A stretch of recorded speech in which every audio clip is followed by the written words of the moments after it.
Merci beaucoup, Françoise, pour cette introduction. Merci pour cette place à ce webinaire. Ravi d'être accueilli par une association centenaire, plus que centenaire, Plus que sur centenaire. la prévention, la Souvent. sécurité. On se sent petit à côté. Donc voilà, ça viendra. Harcèlement sexuel au travail, comment diviser les agissements par 10. Alors, on a voulu un titre un peu choc. On va vous expliquer pourquoi. Je me présente d'abord, donc Guillaume Clerc, je suis le fondateur de Reverto. Reverto, on est une start-up lyonnaise basée à Villeurbanne. On utilise les casques de réalité virtuelle et on s'appuie sur les émotions au service de la prévention. Le principe très simple, c'est sur ces sujets du sexisme, du harcèlement, des violences sexistes et sexuelles, plutôt de l'expliquer, on propose de le vivre et de s'appuyer sur cette expérience pour apprendre à identifier les situations problématiques, connaître la loi, savoir comment réagir. Donc nous, c'est plus de 36 000 personnes qu'on a sensibilisées, formées aux violences sexistes et sexuelles au travail avec Reverto. Et la promesse de ce webinaire, c'est de vous partager notre expérience, notamment une étude qu'on a menée chez Enedis sur 3 ans, sur une cohorte de plus de 3000 salariés, que vous puissiez repartir vraiment avec des conseils pratiques, avec des choses pratiques pour prévenir le harcèlement sexuel au sein de votre organisation. Alors déjà, peut-être, ça va être assez dense. On va essayer d'être rapide, mais revenir très rapidement sur de quoi on parle. Alors, j'ai vu quelques personnes que je connaisse qui sont très au fait sur le sujet, mais je connais pas le niveau de tout le monde. En tout cas, juste revenir très rapidement sur de quoi on parle. Les violences sexistes et sexuelles, donc on a les agissements sexistes. D'abord, ça relève du code du travail. On peut aller au prud'homme pour ça, et ce sont tous les agissements liés au sexe d'une personne qui portent atteinte à sa dignité, qui créent un environnement intimidant, hostile, dégradant, humiliant, offensant. Et je vous donne des exemples très concrets, les blagues sur les blondes, des remarques sur la maternité ou la grossesse, des compliments sur le physique, sur une tenue vestimentaire, du sexisme de compétences, de dire que tel métier il est fait pour les femmes, tel métier il est fait pour les hommes. Ce sont des petites choses qui peuvent paraître anodines, mais peu importe l'intention, c'est des choses quand elles existent, quand elles sont répétées, et on les fait en règle générale sans s'en rendre compte, ça peut créer un environnement dans lequel on n'a pas on ne peut pas pleinement s'épanouir. Et c'est pour ça que c'est dans le code du travail. Et j'ai une question pour vous. Voilà, comment qualifier des blagues à caractère sexuel, des blagues à caractère sexuel au travail, comment est-ce que vous les qualifiez?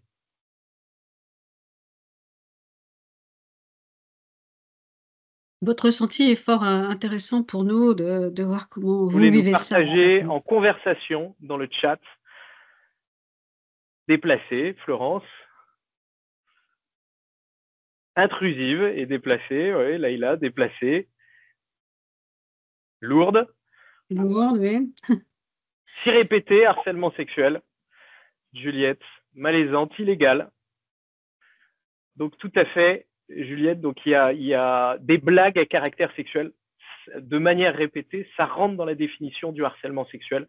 Et là, ça relève du code du travail, mais aussi du code pénal. Et là-dedans, on a par exemple les blagues à caractère sexuel, on a des fonds d'écran de nus, poser des questions sur la vie sexuelle, faire des remarques, tiens, tes fesses, elles sont bien moulées dans le jean. Voilà, tout ce genre de choses, de manière répétée, c'est caractérisé et c'est un fait, c'est inscrit dans la loi comme du harcèlement sexuel. Et vous avez une seconde catégorie de harcèlement sexuel où là, il y a pas de notion de répétition. C'est une pression grave. Alors, je vous ai mis proposition de promotion canapé. Une pression grave pour avoir un acte de nature sexuelle et d'utiliser sa position au travail pour le faire. Alors ça, suffit de le faire une fois et c'est du harcèlement sexuel aggravé. C'est grave et ça relève du pénal. Et enfin, donc dans la pyramide, on va sur l'agression sexuelle. Là, ça relève exclusivement du code pénal. Et c'est toute atteinte sexuelle commise avec violence, contrainte, menace ou surprise. Et là, on a 5 parties du corps qui sont reconnues dans la jurisprudence: la bouche, les poitrines, la poitrine, le sexe, les fesses, les cuisses. Donc, pour faire une blague, vous arrivez derrière, vous mettez une main aux fesses, une main aux cuisses, avec surprise, de manière non consentie, c'est considéré comme une agression sexuelle, quelle que soit l'intention derrière, même si c'est une blague. Donc voilà un peu pour le cadre juridique tel qu'il existe. Sur le plan pénal, le harcèlement sexuel, on rappelle, c'est un délit qui est puni de 2 ans d'emprisonnement et de 30 000 € d'amende. L'agression sexuelle, c'est 5 ans de prison et 75 000 € d'amende. Et alors, on reviendra dessus, mais nous, là où on intervient, par exemple, on a un tiers des salariés qui savent clairement identifier des situations d'agression sexuelle. Donc, on a un sujet déjà sur savoir identifier. Hop. Alors, un petit état des lieux de où est-ce qu'on en est. Alors, je vais vous partager, nous, des chiffres à notre échelle aussi, des enquêtes qu'on a menées chez Reverto, parce qu'on a sensibilisé, formé des milliers de personnes, des dizaines de milliers de personnes, tous secteurs confondus et toutes à tout niveau de hiérarchie. On forme autant des dockers, des agents de terrain que des managers et des cadres dirigeants du CAC 40. Donc, on commence à avoir des chiffres intéressants. Là, je vous montre sur 3722 réponses. Témoins, est-ce que vous avez été victime au cours de l'année, donc au cours des 12 derniers mois, est-ce que vous avez été victime là où vous travaillez de blagues sexistes? On est à 23%, un quart. Compliments indésirés, on est à 17%, hein. Donc c'est pas neutre. Stéréotypes de compétences, on est à 17%, les surnoms indésirés, 13%, et 36% des cibles sont des hommes. Voilà. Ça concerne majoritairement des femmes, mais pas que des femmes. Si on regarde témoins, sur 3722 réponses, témoins de blagues sexistes, donc là, c'est quelque chose que je vois, que je constate autour de moi dans l'organisation au cours des 12 derniers mois. Les blagues, c'est une personne sur 2, quelque chose qui est largement répandu. Les compliments indésirés, 1 sur 4. Stéréotypes de compétences, 1 sur 3. Remarques sur la parenté ou la grossesse, la parentalité ou la grossesse, c'est 10%, 1 sur 10. Donc, ce sont des choses qui sont encore là, et j'en arrive là sur les violences sexistes et sexuelles au travail, donc sur 4494 réponses, encore une fois un échantillon large et représentatif. Là, on parle un quart des participants ont été la cible de violences sexistes et sexuelles, majoritairement sexistes, mais on a 5% des femmes de harcèlement sexuel, et 2% d'agressions sexuelles. Donc là, par exemple, 2% de 4494, on parle d'une centaine de femmes quand même. Donc oui, c'est quelque chose qui existe aujourd'hui dans les organisations, et ce qu'on voit dans les enquêtes au niveau national, c'est que 9 fois sur 10, et ça c'est des chiffres qui existent, 9 fois sur 10, on n'en parle pas. Donc ça, c'est le problème auquel on est confronté, c'est que c'est quelque chose qui est quand même largement répandu au sein de la société, vraiment, et ça, les enquêtes nationales le montrent, dans toutes les couches de la société, tous secteurs confondus, et 9 fois sur 10, on n'en parle pas, on a du mal à en parler.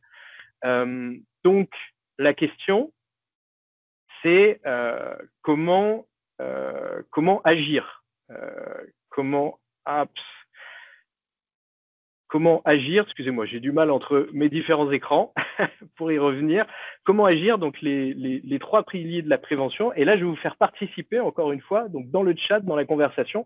C'est, selon vous, quelles sont les mesures efficaces pour prévenir les violences sexistes et sexuelles au travail? Voilà, est-ce que vous pouvez nous partager des mesures qui nous viennent en tête, des mesures que vous avez mises en place, des choses que vous avez vues ou que vous pensez pertinentes, informer, prévention, on est d'accord sur ce mot large, l'information et informer, cellule d'écoute, rendre dans la précision, sensibilisation ludique, des affiches, par exemple, toujours dans l'information, former, création d'une charte, les référents, tout à fait, sensibiliser, avoir des mécanismes de plainte en place, ça y est, on commence à rentrer dans les détails, avoir un référent, tout à fait, identification des acteurs, des lignes d'alerte. Donc là-dessus, des processus de signalement, tout à fait, merci beaucoup. Donc, il y a 3 grands piliers vraiment pour pouvoir faire de la prévention au sein de l'entreprise. Et le premier, ce sont des procédures. C'est des procédures. L'employeur, je rappelle l'article 41-21-1 du Code du travail, l'employeur prend les mesures nécessaires pour assurer la sécurité et protéger la santé physique et mentale des salariés, des travailleurs. Et donc, il y a des choses qui doivent être mises en place au sein de la société. Donc ça, déjà, c'est quelque chose de légal. Et ce qu'il faut pour faire de la prévention, pour que ça fonctionne, c'est des procédures. Des procédures, ça veut dire quoi? Des référents, par exemple. On en parlait tout à l'heure. Les référents, alors toutes les entreprises qui ont un CSE, à partir du moment où vous avez un CSE, donc à partir de 11 salariés, il faut qu'il y ait un référent agissement sexiste et harcèlement sexuel qui soit nommé. Et ça, c'est une formation d'une journée. Pour les entreprises de plus de 250 salariés, c'est la désignation d'un référent supplémentaire côté RH en plus du CSE. Et pour toutes les entreprises de plus de 50 salariés, doit y avoir une procédure interne de recueil de signalements et de traitement des faits. Alors, ça fait un peu peur, ces mots-là. Certains disent, oh là là, qu'est-ce qu'il faut que je mette en place? Ça peut être très simple. Ça peut être une boîte mail dédiée, bien connue de tous, où n'importe quel salarié peut écrire pour faire un signalement. Et derrière, il y a une procédure pour traiter ce signalement. Je vais là-dessus vous partager dans le chat une mine d'or que j'ai trouvée. C'est alors, je vous le mets ici. Tac. Voilà. Donc, c'est le service de santé au travail d'Occitanie qui a fait un kit extrêmement complet où vous retrouvez les obligations des employeurs, des fiches synthétiques, des quiz pour pouvoir auto-évaluer, des outils pour pouvoir enrichir votre document unique, comment faire un entretien, comment préparer l'entretien, les étapes du signalement. Voilà, c'est extrêmement précis, c'est très bien documenté. Et surtout, ce qui est top, c'est que vous avez tout au même endroit. Parce que d'habitude, on a toujours 5-6 sources différentes. Là, vous retrouvez beaucoup de choses. Donc, je voulais vous partager. En tout cas, voilà, c'est revenir. Le pilier numéro 1, ce sont des procédures. Et dans ces procédures, c'est par exemple vers qui je vais me tourner. Le deuxième pilier, ce sont c'est sensibiliser. Et ce qu'on disait, c'est l'information. C'est-à-dire que s'il y a un référent qui est nommé, s'il y a un interlocuteur, s'il y a une boîte mail, s'il y a une procédure, mais je ne suis pas au courant en tant que salarié, je ne vais pas l'actionner. Et puis, si je ne sais pas identifier, je vous rappelle, et je vous montrerai les chiffres tout à l'heure, mais là où on intervient, un tiers des salariés ne savent pas identifier une agression sexuelle. Donc, à partir du moment où on ne sait pas identifier, on ne sait pas vers qui se tourner, comment est-ce qu'on peut faire de la prévention? Donc ça, faire de la sensibilisation, il y a plein d'outils pour pouvoir le faire. Il y a la réalité virtuelle, nous, qu'on propose. Il y a aussi du e-learning, des fiches d'information, etc. Mais il faut, un chiffre, 75% des Français ne savent pas identifier les violences sexistes et sexuelles. Donc ça, c'est un chantier auquel il faut s'attaquer. Et enfin, le troisième pilier, donc je vous disais, premier pilier, 1, mettre en place des procédures, 2, former, sensibiliser, 3, appliquer des sanctions s'il y a quelque chose. C'est-à-dire que si un salarié vient vous voir et il sait identifier, il applique la procédure, il vient vous voir et il vous dit il y a eu un signalement, il y a eu quelque chose, vous ne faites rien derrière. Disons qu'au niveau du discours, vous envoyez un signal qui est désastreux. Donc, il faut qu'il y ait des actions qui soient qui soient mises en place derrière. Sinon, pour les salariés, ça ne marche pas.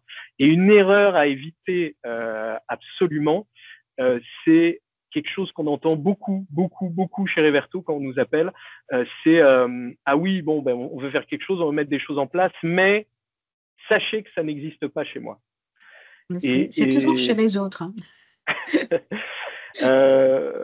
Alors, c'est pas parce que vous n'êtes pas au courant. Voilà, je rappelle le chiffre 9 fois sur 10, donc les salariés ne le signalent pas. Donc, c'est pas parce que vous êtes au courant que vous n'êtes pas au courant que ça n'existe pas.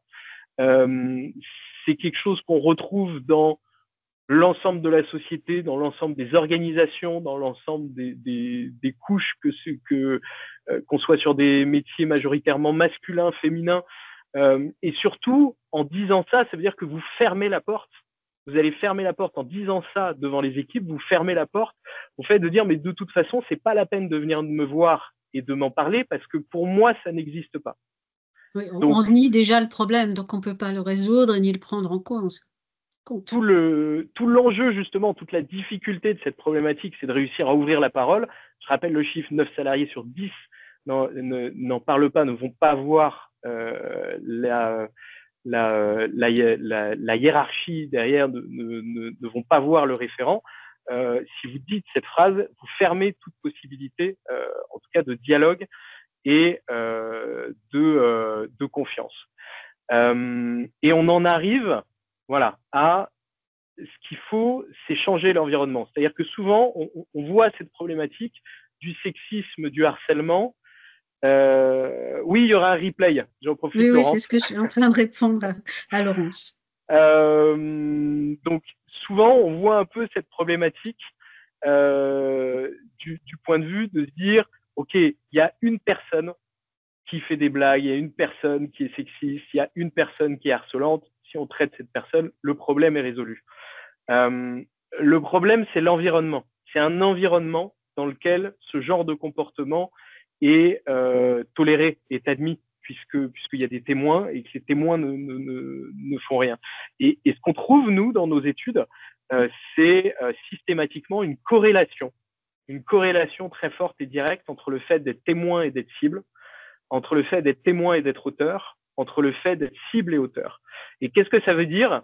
Ça veut dire que si vous êtes témoin de main aux fesses, eh ben vous avez 50% de chance d'être la cible de main aux fesses et vous avez 30% de chance d'être auteur de main aux fesses. Et donc vous êtes, qu'est-ce que ça veut dire? Ça veut dire que vous êtes quand vous êtes dans un environnement où c'est permis et vous le voyez régulièrement, eh ben vous allez le faire et vous allez être la cible et vous allez être témoin et vous allez être auteur. Et donc tout le monde participe un peu finalement. Et la problématique, c'est l'environnement dans lequel on est. Donc vraiment, c'est comment est-ce qu'on change cet environnement, comment est-ce qu'on change ces habitudes qui sont toxiques. Et pour changer, pour que les gens puissent réagir, finalement, quand il se passe quelque chose, ça qui va provoquer le changement, si les personnes réagissent au moment où ça arrive. Vous ne voulez pas seulement recevoir des signalements et avoir les traités, mais c'est d'avoir le problème à la racine. Et finalement, quand quelqu'un fait des blagues sexuelles à longueur de journée, bah, que personne autour puisse dire écoute, on en a marre d'entendre ces blagues où tu sais, c'est pas possible au travail de les faire, c'est pas le cadre. Et donc pour ça, il faut savoir identifier. Donc ce qu'on a dit, sensibiliser tout le monde. 2, il faut savoir, voilà, les lois et sanctions, ça n'est pas possible dans le cadre du travail. Et enfin 3, qui je vais voir? Qui je vais voir? Quels sont les interlocuteurs? Quel est le référent? Voilà, il faut ces 3 choses-là qui soient réunies pour savoir réagir. Je vous partage très rapidement des facteurs de risque de violences sexistes et sexuelles. Il y a plein d'études qui ont été faites, qui ont été réunies dans un rapport de l'ANACT. Les principaux facteurs de risque, parce qu'il y en a dans toutes les organisations, mais il y a des organisations qui sont plus à risque que d'autres. Et ça, il y a aussi des raisons qui sont structurelles, qui sont factuelles. C'est comme ça. Tous les métiers, vous avez un faible degré de mixité. Et dans les deux sens, tous les métiers, vous avez un faible degré de mixité. Et on pense naturellement à tous les métiers masculins, très très masculins. Guillaume, je peux te donner mon exemple là de mes Bien camionneurs. sûr, Françoise. Je me suis, à titre personnel, amusée à passer un permis poids lourd. Alors, j'ai pas le gabarit du chauffeur de livreur de poids lourd. Et naturellement, c'est un permis qui est pas facile à avoir, hein. C'est quand même 35 heures de formation sur une semaine. Et je crois que j'ai passé la plus mauvaise semaine de ma vie en étant une femme dans un milieu très masculin. Et j'en ai pris plein les oreilles de propos déplacés dans tous les genres, notamment sexistes. Ouais, une petite bonne femme comme toi, quand tu joues à ça. Et c'était particulièrement, je dirais, lourd. Et j'ai pensé à d'autres femmes dans leur situation de travail, même si c'est pas au même niveau, mais en termes de densité, ça détruit quelqu'un, hein. Le moral, j'y allais, mais c'est vraiment parce que j'ai été motivée par le permis, hein. Mais pas la joie, tiens, je vais voir des copains, on est une bonne équipe et tout ça, hein. Bon, voilà, c'est ma petite parenthèse d'expérience perso, de milieu très masculin et réputation très gros bras, dur. Je vais pas faire du sexisme, mais dans l'autre sens. Merci Françoise pour ce partage. Donc, voilà, en tout cas, milieu faible degré de mixité, c'est un facteur de risque fort pour des violences sexistes et sexuelles. Les statuts précaires, quand il y a des CDD, des intérims, des contrats courts, toute forme de contrats courts, ça, c'est un facteur de risque direct. Des rapports sociaux, alors là, c'est intéressant, très hiérarchisés ou très peu hiérarchisés. Si vous avez très peu de hiérarchie ou énormément de hiérarchie, ce sont deux facteurs de risque de violences sexistes et sexuelles. Et enfin, la quatrième, ce sont des conditions de travail. Pareil, l'ANAC a des grilles comme ça. Quand il y a du travail de nuit, quand il y a des déplacements, quand il y a de la relation avec le public, tout ça, ce sont des choses où on peut être confronté à des violences sexistes et sexuelles. Parce que forcément, ça peut se passer au sein de l'organisation, mais ça peut se passer dans les contacts avec l'extérieur aussi. Ça peut se passer avec le client, par exemple, aussi.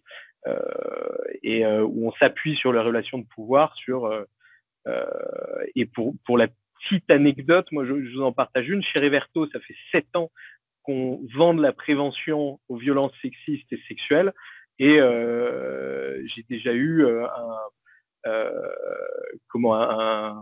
un directeur marketing qui harcelait sexuellement une personne de l'équipe commerciale pour avoir une prestation. Donc c'est vraiment quelque chose qui arrive,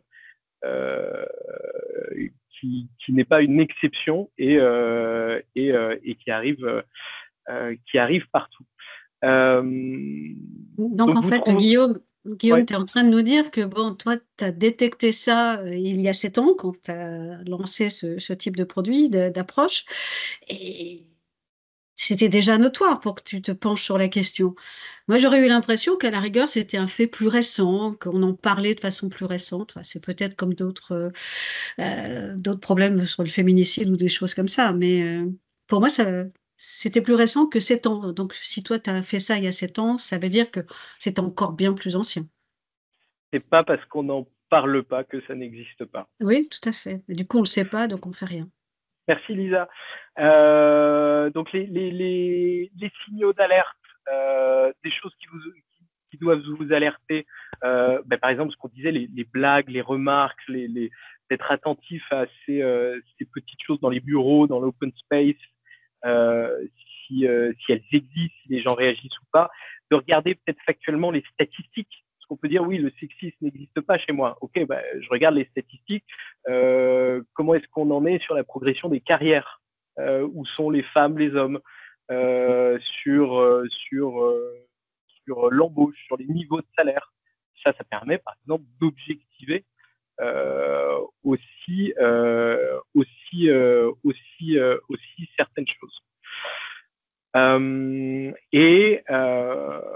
je vous disais, voilà, pour que les gens puissent réagir au sein de l'organisation, il faut, 1, connaître les interlocuteurs, 2, connaître les lois et les sanctions, 3, savoir identifier, être capable d'identifier les violences sexistes et sexuelles. Donc moi, je vais vous parler particulièrement, voilà, c'est une solution qu'on a réalisée avec Enedis, où on se glisse dans la peau de Myriam. C'est une salariée terrain qui travaille sur une base opérationnelle, qui va être confrontée à des agissements et à des situations de harcèlement. Et hop, je vais vous montrer à quoi ça ressemble.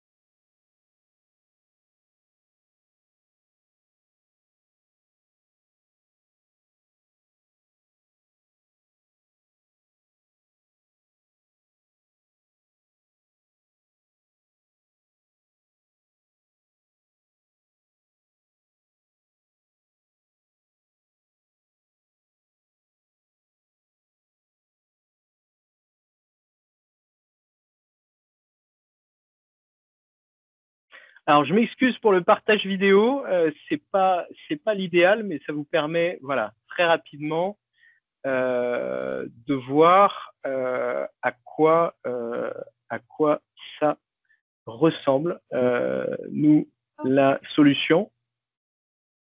Donc, vous voyez, c'est avec des comédiens, c'est basé sur des témoignages réels qui ont été collectés. Et derrière, c'est déployé sous forme d'atelier qui dure 1 heure à 1 heure et demie, selon le format de 6 à 12 personnes. Et l'idée, c'est chacun et chacune va être confronté à des situations, va se glisser dans la peau de Myriam, va être confronté à ces situations, puis on va débriefer en groupe, ensemble, par rapport au vécu de chacun, et on va revenir en groupe sur est-ce que vous connaissez la loi, est-ce que vous connaissez les interlocuteurs. Oui, il y a une procédure chez nous, mais est-ce que vous la connaissez? Parce que c'est bien d'avoir les procédures, mais surtout l'enjeu, c'est que les gens la maîtrisent et la connaissent. Et donc, avec ce dispositif chez Enedis, on a sensibilisé plus de 3000 personnes et on a fait une étude sur 3 ans. Donc, on a fait des conférences avec Enedis spécialement sur cette étude. Voilà, c'est pour ça qu'aujourd'hui, c'est quelque chose de public qu'on peut vous partager, et on a essayé de mesurer sur les connaissances, sur la capacité d'agir, sur le vécu des salariés. Il y a des chiffres intéressants à vous partager. Donc, déjà, on disait, c'est un des enjeux, c'est savoir identifier les situations. Le sexisme, donc là où on intervient sur 3000 salariés, on a la moitié qui savent identifier les situations de sexisme. Et 3 ans plus tard, on est à plus de 80%. On voit que c'est quelque chose qui est maîtrisé à la base par la moitié de la population. Le harcèlement sexuel, à presque la moitié, 48%. 3 ans plus tard, on est à 91% qui savent identifier les situations de harcèlement. Et je vous disais, voilà, sur les agressions, donc quelque chose qui paraît, où on se dit, ça c'est maîtrisé par tout le monde, on a 38%. Et ça, c'est vraiment un chiffre qu'on retrouve partout. C'est-à-dire que, voilà, la main aux fesses, la petite blague, c'est pas aujourd'hui par le commun des mortels, par le commun des salariés qui travaillent, et que ça soit au niveau manager, que ça soit au niveau salarié, c'est pas clairement identifié comme une agression sexuelle, alors que ça relève du pénal. Et derrière, voilà, on voit 3 ans après, on a 96% sur les bases opérationnelles où on est intervenu qui savent identifier. Donc ça, extrêmement important. Derrière les référents, je disais, c'est bien d'avoir des référents, c'est super. Si personne les connaît, là où on arrive, et ça, c'est des chiffres pareils qu'on retrouve partout, 24% qui savent qui est le référent. Donc, ça veut dire les 3/4 ont aucune idée de qui est le référent. Pourtant, il y a bien eu un mail un jour ou une affiche, mais on est tellement abreuvé de communication de partout et on a une boîte mail pleine, c'est difficile d'assimiler l'information. Donc, nous, par exemple, les ateliers, c'est l'occasion de dire, OK, là, ce que vous avez vécu dans le casque, maintenant, si vous le voyez dans la vie réelle, voilà vers qui vous tournez. Et donc, c'est bien de mettre en place des procédures, et dans les procédures, c'est des référents, des interlocuteurs, mais il faut que les personnes sachent vers qui se tourner, puissent l'identifier, et ça, il faut le marteler. Ça suffit pas de l'avoir envoyé dans un mail il y a 2 ans, et on voit que quand on le martèle, voilà, nous, ensuite, c'est 80%, et même quand on est revenu 3 ans plus tard, 91% maintenant connaissent les référents. Donc ça, c'est quelque chose d'extrêmement positif. Mais il y a un vrai travail de fond à faire là-dessus, sur connaître qui est l'interlocuteur. Et enfin, alors là, c'est le Graal, c'est savoir comment réagir. Et donc, savoir comment réagir, d'abord, je sais identifier. Ensuite, je connais les sanctions et la loi. Si jamais ça dérape trop, je sais vers qui me tourner. Et bien, dans ce cas-là, je suis outillé pour pouvoir réagir. Et donc, avant d'intervenir, on a 40% qui savent comment réagir. Derrière, on a 90-80% qui savent comment réagir. Donc, c'est ça qu'on va essayer d'aller chercher. Et comment est-ce qu'ils le font? 58%, c'est intervenir à chaud, au moment d'être assez à l'aise pour… Ils sont outillés, donc ils peuvent le faire. Et des fois, même si on est outillé, on ne se sent pas à l'aise pour le dire sur le moment où on n'a pas la répartie, ou etc. C'est pas grave, on va le faire plus tard.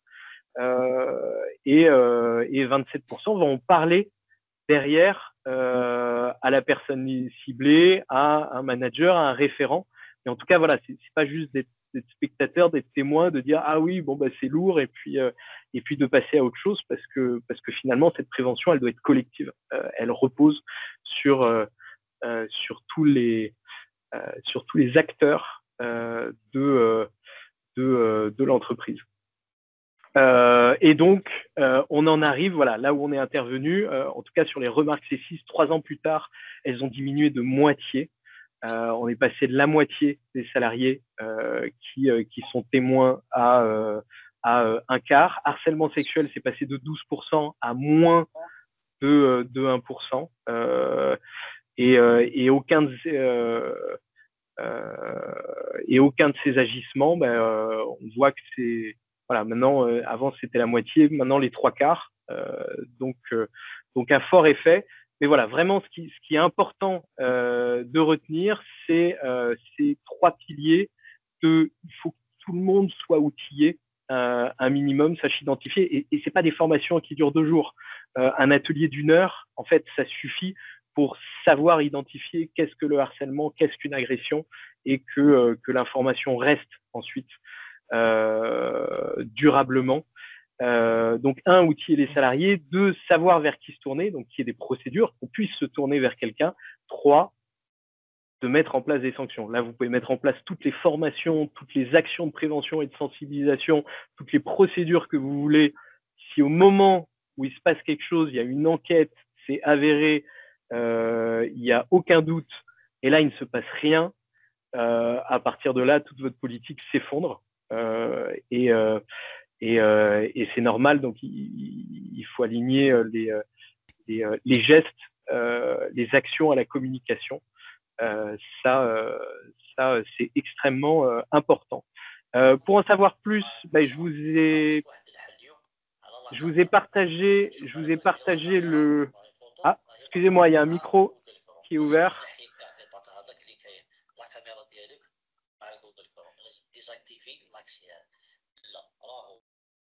Je vous ai partagé, donc en tout cas, le document de la santé au travail de l'Occitanie. Là, vraiment, c'est une mine d'or.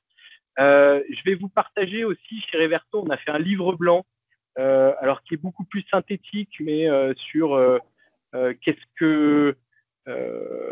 sur des conseils pratiques, que faire si vous recevez un signalement, etc. Donc là, c'est un livre blanc qu'on a construit synthétique pour essayer de résumer un peu et avoir une boîte à outils. Et ça va être le temps, Françoise, il nous reste 14 minutes, donc c'est bien, on est dans les temps, des questions-réponses, ça dure jusqu'à 14h30. On a encore 14 minutes. Je vous partage aussi enfin un lien si vous souhaitez prendre rendez-vous, si vous souhaitez discuter, si vous avez des questions là-dessus, être accompagné par Reverto. Voilà, je vous mets un lien pour pouvoir prendre rendez-vous et on a encore 14 minutes ensemble pour des questions-réponses. J'espère que cette présentation vous a été, ce partage vous ont été utiles.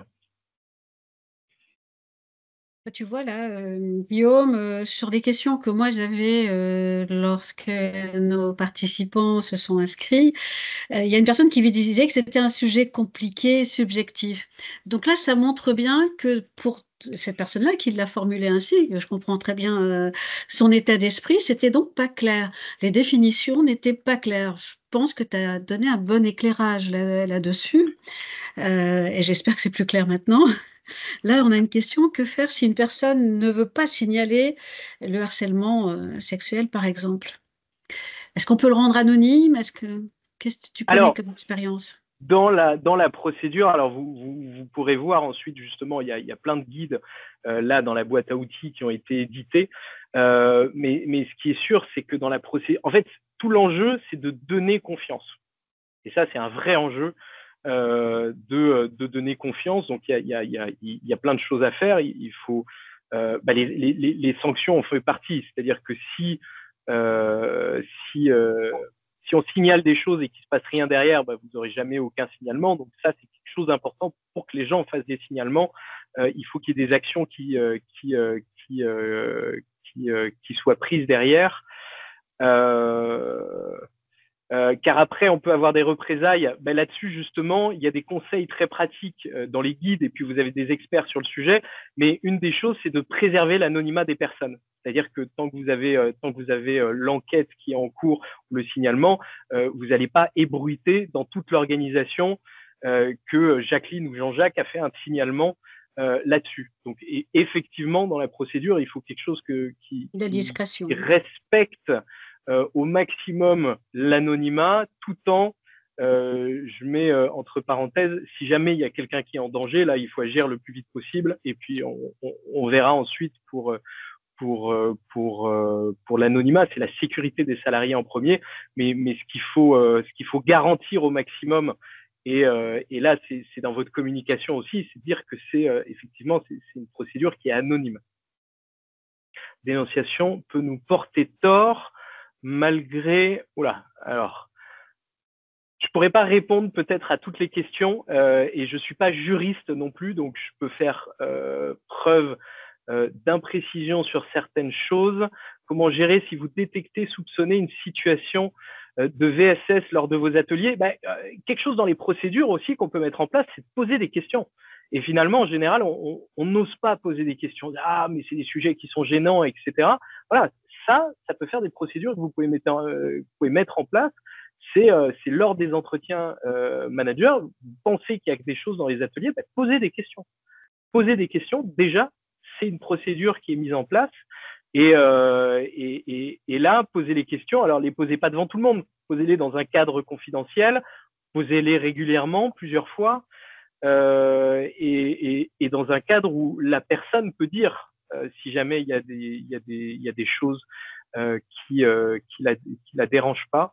On a signé une convention avec le CIDF 94 pour tenir des permanences au sein de la ville vers lesquelles nous pouvons orienter les personnes qui ne souhaitent pas en parler. Oui, parce que les personnes peuvent en parler au sein de l'entreprise, mais elles peuvent aussi aller vers les syndicats, elles peuvent aller vers la médecine du travail. En fait, il y a tout un tas d'interlocuteurs vers qui on peut se tourner, effectivement. Alors, c'est bien de créer la confiance au sein de l'organisation, mais il y a aussi effectivement des solutions à l'extérieur de l'organisation, et heureusement.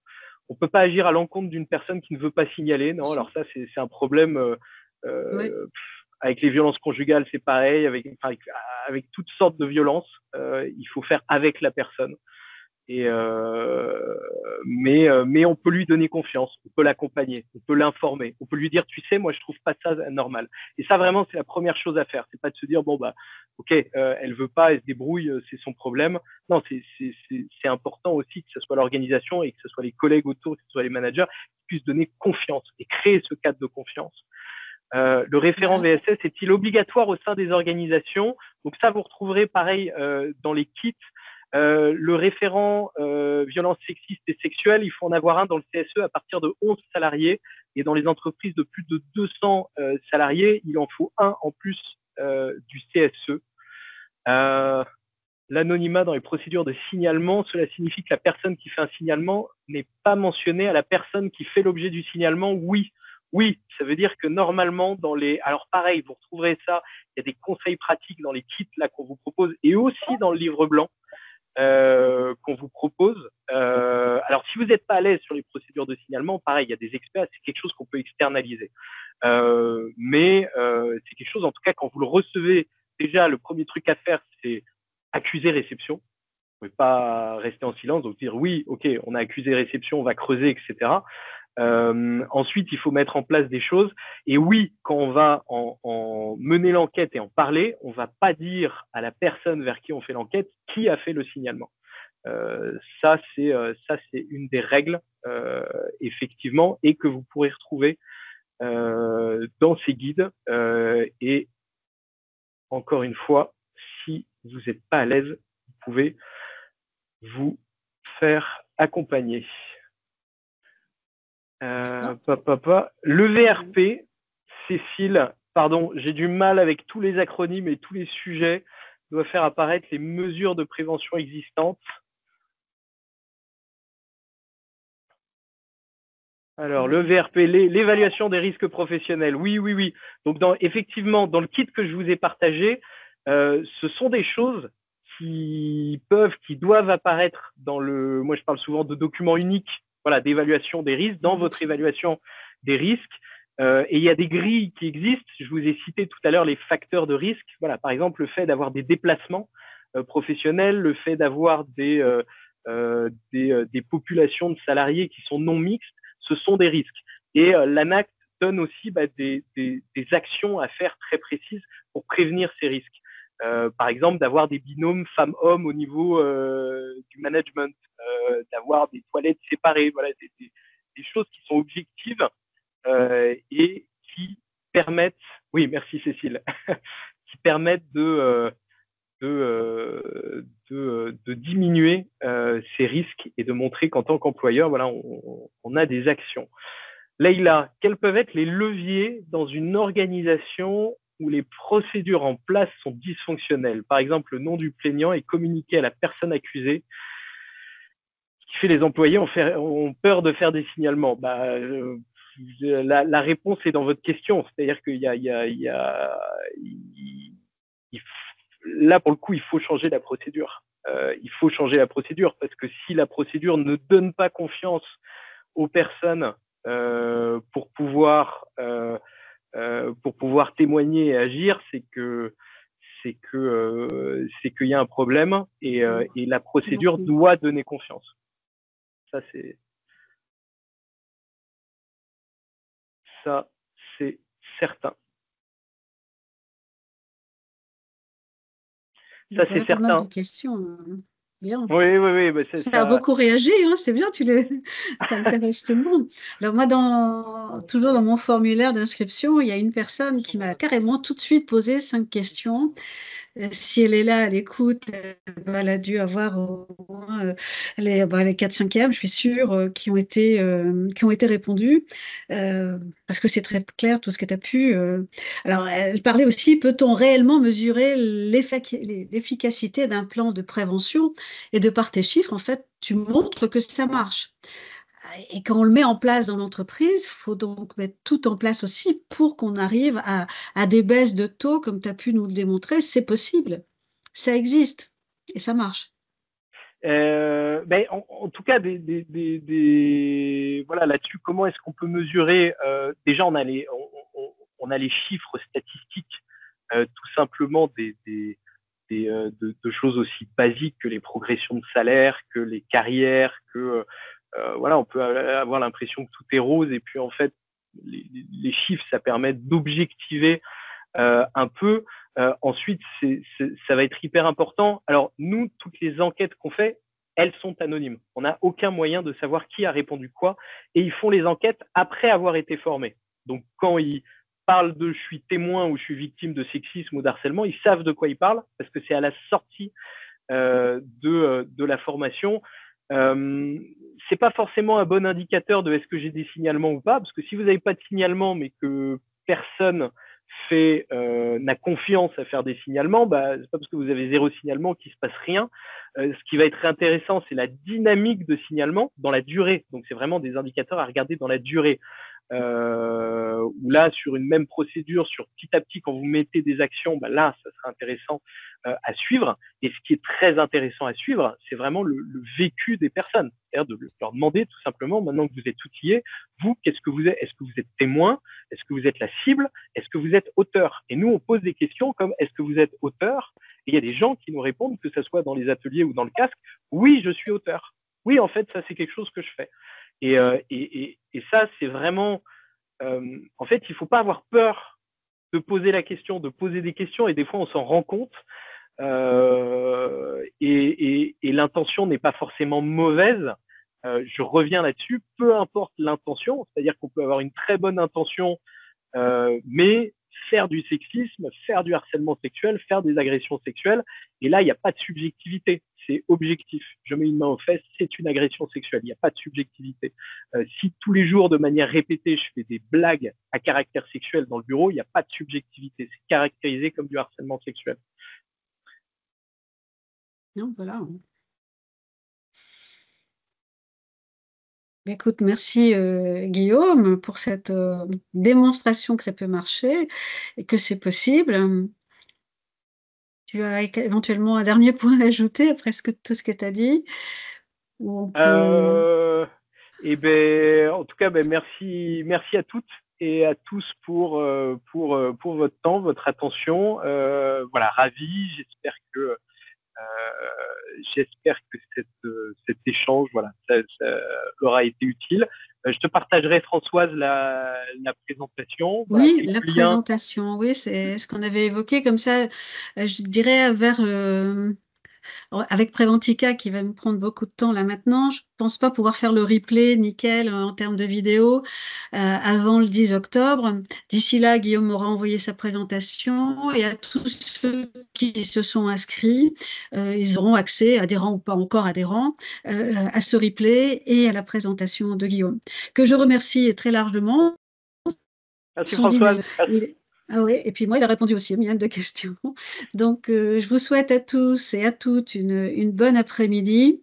Bon courage pour tout. Notre prochain webinaire, c'est le 9 octobre sur un autre sujet. Il faut varier les plaisirs, mais tout aussi très prenant et préoccupant des fois pour des parents. La parenthèse, un duo pas facile à tenir. Et des fois, il faut travailler comme si on n'avait pas d'enfant. Puis quand on est avec son enfant, il faut dire, j'ai pas de travail. C'est gérer sa vie privée, sa vie familiale, personnelle. Et là aussi, c'est un grand défi pour chaque collaborateur et chaque collaboratrice. On est nombreux ici à pouvoir témoigner que c'est un sujet. Voilà, il y a du vécu derrière, on sent Guillaume. Non, mais moi, j'en vois beaucoup autour de moi. J'ai un peu passé l'âge de la génération directe, mais beaucoup d'amis et mes enfants, maintenant, je suis passée au grade du dessus. Et je vois à quel point c'est même peut-être encore plus compliqué maintenant qu'il y a peut-être une vingtaine, trentaine d'années. Enfin, les choses, c'est pas parce qu'on c'est plus moderne que c'est plus facile. Non, non, la vie est tellement intense sur le travail et tout ce qu'on veut faire et vivre avec nos enfants dans la vie privée. C'est difficile à combiner l'ensemble. Donc là aussi, ça sera un webinaire très intéressant, j'en doute pas. Encore merci à l'équipe de Reverto qui m'ont aidé à monter ce webinaire et visiblement, vu pas mal de merci qui sont très sympathiques à voir. Je vous souhaite à tous une bonne continuation. N'hésitez pas, si vous voulez des conseils personnalisés, d'aller vers l'équipe de Reverto et vers Guillaume. Ils se feront un plaisir de vous guider, de vous accompagner. Merci à tous, bon courage et portez-vous bien surtout.